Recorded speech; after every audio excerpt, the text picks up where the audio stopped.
Hello everyone, I am Lakshmipriya Nair and I welcome you to Indian Stents Get Updated. Today we have Dr. Ayush Khurana, Interventional Cardiologist, Morriston Cardiac Centre, Swansea, UK. He will tell us about what are the lessons that we can learn from the UK to adopt in India. Let's see what he has to share with us.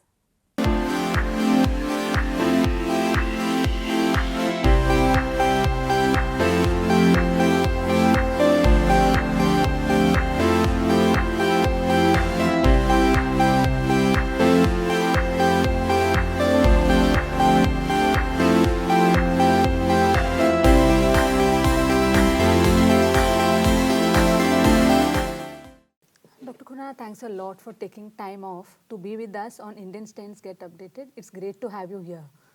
No, thank you so much for the opportunity. It's a pleasure to be here. Yeah. Great. Thank you so much. So, India is facing an unprecedented challenge in NCDs today. The burden that we face due to cardiovascular diseases is huge. So, what can we learn from UK's example? Yeah, so I think what can be learned by India is that the UK and the developed countries overall have gone through the same challenge over the last couple of decades.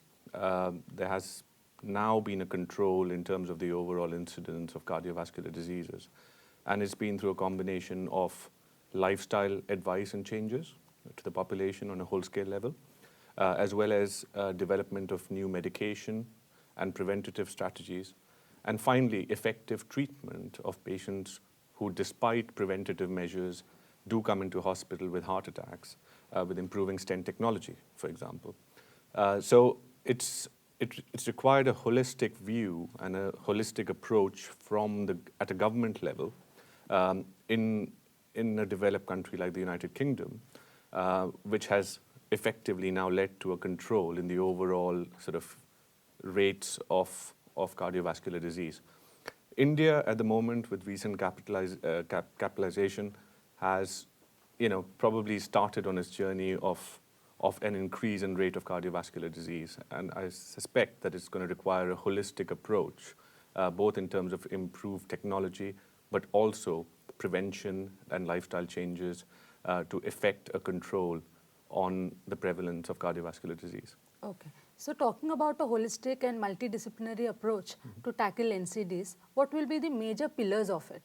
Yeah, so I think at a government level and in a public health level, it would be lifestyle changes. So we have, for example, in India, a lot more choice available in terms of what people eat, for example, how much people exercise, and guidance coming from, at a public health level is going to be vital in terms of guiding the population into making those choices. Prevention is always better than cure. Similarly, an active lifestyle, regular exercise in a much busier day-to-day life that people now have, and taking out time for that is also going to translate into a reduction and control of events. Finally, I think, stent technology and medications. So medications prevent heart attacks from happening. Despite that, you will still have people coming in with heart attacks, and it should be both affordable for them to get what is the best technology when it comes to stents when they do come into hospitals, despite all those preventative measures with a heart attack. And finally, I don't think skill has ever been a problem in India. So, in interventional cardiology, and there is a newer generation of people coming in, quite used to using the modern technology that is available to them. So overall, combining all those factors is perhaps the only way we can control and improve cardiovascular lifestyle and outcomes in the population that we all serve. True. You also spoke on the advances in stent technology. So can you please elaborate on that? Yeah, so I think the stent market in terms of technology has now matured. And I talk about coronary stents here. So 10 to 15 years ago, technology was still improving. It was mostly driven by American companies and to an extent by European companies. We've now come to a stage in stent technology where we know that stents are very deliverable. They are very reliable in terms of the results that we achieve. And we are now in an era of very thin strut, ultra thin strut stents. So The initial stents were 150 micron thickness. They came with their own problems. The results weren't that reliable in the long term. Now we have, with the Supraflex, 60 micron ultra thin strut stent technology with biodegradable polymers and very effective limus drug delivery. So that translates not just into deliverability and achieving a good result during the procedure, but also reduced stent failure rates in the long term, which overall translates to a better long-term result for the patient.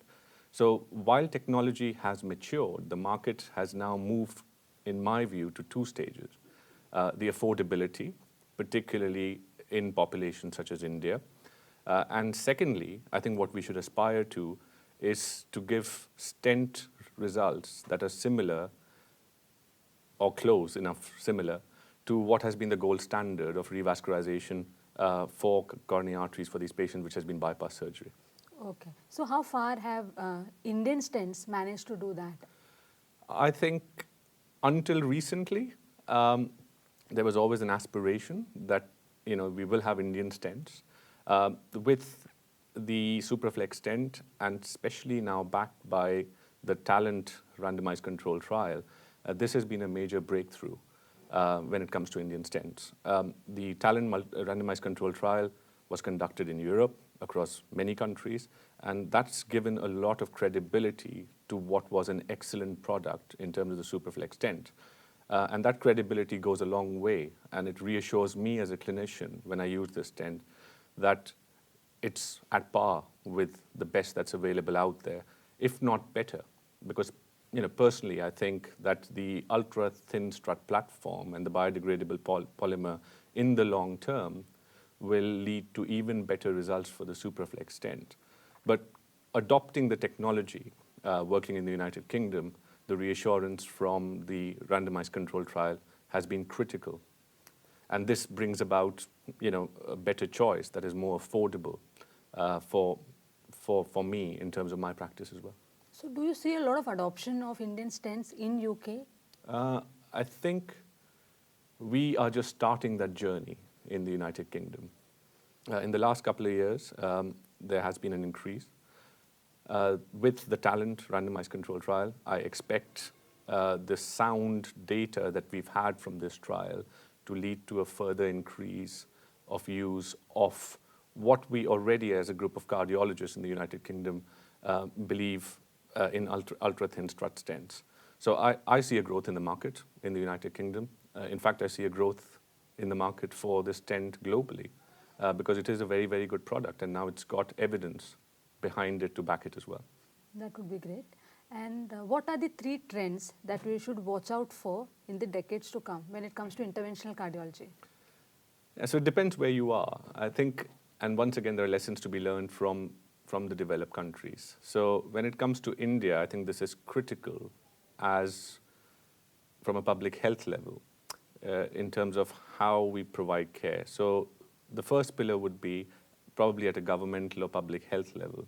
And the priority must be advice to prevent events, both in terms of the type of food we eat, plus a regularly active lifestyle. And that message has to go out to the public. The second pillar, I would say, would be that prevention is always better than having to go in for a cure.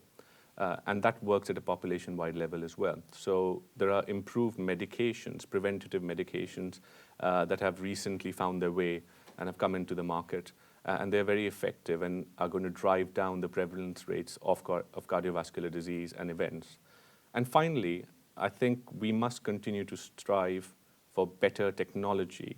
Even if it's a mature market, there is always room for improvement and betterment. And do this in a way which is evidence-based and affordable. And I'm pleased to say that my use and association in terms of seeing the story of the Supraflex encourages me in that regard. Great. So what would be your message for young cardiologists across the globe? So I do a bit of structural intervention as well in addition to coronary intervention. And one of the lessons I learned pretty early on in my training is that there is a patient, a human being in front of you. And my message to the young cardiologists would be, yes, we all go in and try and do the procedures that we love doing, but there is more to taking care of a patient. The patient needs advice, first of all, in terms of how to prevent events from happening.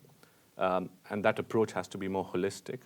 That probably is all about healthy advice, sound medications, and finally, if the need arises, to use the right technology backed by the right evidence to give the patient a good result. And also to continue follow-up of these patients to prevent further events from happening in their lives in the future. Right. That's great advice, doctor. Thanks a lot for joining us. So that's Dr. Khurana with us. He is telling us about how Indian stents are finding increasing acceptability in developed markets as well. Thanks a lot for joining us on Indian Stents Get Updated.